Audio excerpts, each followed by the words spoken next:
ஜிம்மிற்கு சென்றுவிட்டு வீடு திரும்பிக் கொண்டிருந்த 13 வயது சிறுவன் வாயை பொத்தி காட்டு பகுதிக்கு இழுத்துச் சென்ற இளைஞர்கள் சித்திரவதையோடு சேர்த்து கூட்டு பாலியல் வன்கொடுமைக்கு ஆளான அப்பாவி சிறுவனை சீரழித்துவிட்டு துடிதுடிக்க கொன்றது யார்?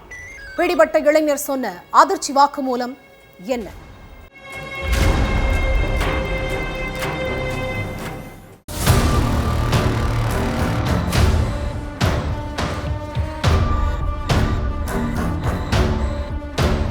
ஸ்கூலுக்கு போயிட்டு வந்த 13 வயசு சிறுவன் சாயங்காலம் 6 மணிக்கு வழக்கம் போல ஜிம்முக்கு கிளம்பி போயிருக்கான். எப்பவும் ஜிம்முக்கு போயிட்டு 8 மணிக்கெல்லாம் டான்னு வீட்டில் இருக்கிற பையன் அன்னைக்கு நைட்டு 10 மணி ஆகியும் வீட்டுக்கு வரல. மகனை எதிர்பார்த்துட்டு இருந்த பெற்றோருக்கு பதற்றம் ஏற்பட்டிருக்கு. உடனே நேரா ஜிம்முக்கு போய் அங்க இருந்த எல்லார்கிட்டையும் மகனை பத்தி விசாரிக்க அவன் 7 மணிக்கே வீட்டுக்கு கிளம்பி போயிட்டானேன்னு சொல்லியிருக்காங்க. இதை கேட்ட பெற்றோருக்கு பதற்றம் அதிகரிச்சிருக்கு. மகனை பல இடங்கள்ல தேடி தேடி அலைஞ்சு நொந்து போனவங்க கடைசியா போலீஸ்ல கம்ப்ளைண்ட் பண்ணியிருக்காங்க. அடுத்து ஜிம் இருக்கிற ஏரியாவுக்கு போன போலீஸ் அங்க இருக்கிறவங்க கிட்ட சிறுவனோட போட்டோவை காட்டி விசாரிச்சிருக்காங்க. அந்த நேரத்துல காவலர்களுக்கு ஒரு போன் வந்திருக்கு. காட்டுப்பகுதியில ஒரு சின்ன பையன் ட்ரெஸ் இல்லாம உடம்பு ஃபுல்லா ரத்த காயத்தோட இறந்து கிடக்குறான்னு அந்த வழியா போன ஒருத்தர் சொல்லியிருக்காரு. உடனே அங்க போய் பார்த்தப்ப கழுத்துல கயிறால இறுக்கப்பட்ட நிலையில ஒரு சிறுவன் இறந்து கிடந்திருக்கான். பக்கத்திலேயே ஒரு பேக் இருந்திருக்கு. அந்த பேக்குள்ள வாட்டர் பாட்டிலும் டவலும் இருந்திருக்கு. இந்த சிறுவன் தான் காணாம போன சிறுவனா இருக்குமோன்னு சந்தேகப்பட்ட போலீஸ் கம்ப்ளைண்ட் கொடுத்த பெற்றோரை வரவழைச்சு காட்டுப்பகுதியில கிடந்த சடலத்தை காட்டியிருக்காங்க. அப்பதான் அது காணாம போன சிறுவன் தாங்கிறது போலீஸ்க்கு உறுதியாயிருக்கு. உடம்பு ஃபுல்லா ரத்த காயத்தோட உடம்புல ஒட்டு துணி கூட இல்லாம இறந்து கிடந்த தன்னோட மகனை பார்த்து பெத்தவங்க துடி துடிச்சு கதறி இருக்காங்க. அடுத்து சடலத்தை போஸ்ட்மார்ட்டத்துக்கு அனுப்புன போலீஸ் ஜிம்ல இருந்து கிளம்பின சிறுவன் காட்டுப்பகுதிக்கு எப்படி வந்தான், அவனை யார் இப்படி கொடூரமா தாக்கி கொலை பண்ணதுன்னு விசாரிக்க ஆரம்பிச்சாங்க. சிறுவனோட சடலம் இருந்தது காட்டுப்பகுதிங்கிறதுனால குற்றவாளியை கண்டுபிடிக்கிறது போலீஸ்க்கு சவாலா இருந்துச்சு.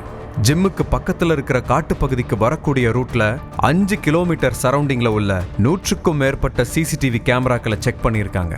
ஆனா ஒரு சிசிடிவில கூட சிறுவன் காட்டுப்பகுதிக்கு போன மாதிரியான காட்சியே போலீஸ்க்கு சிக்கல. சிறுவனுக்கு என்னாச்சு ஏதாச்சுன்னு போலீஸ் அலசி ஆராய்ஞ்சிட்டு இருந்தப்பதான் ஹாஸ்பிட்டல்ல இருந்து போஸ்ட்மார்ட்டம் ரிப்போர்ட் வந்திருக்கு. அதுல சிறுவனை யாரோ பாலியல் வன்கொடுமை பண்ணிட்டு அதுக்கப்புறம் கயிறால அவன் கழுத்தை நெரிச்சு கொன்னிருக்காங்கன்னு சொல்லப்பட்டிருக்கு.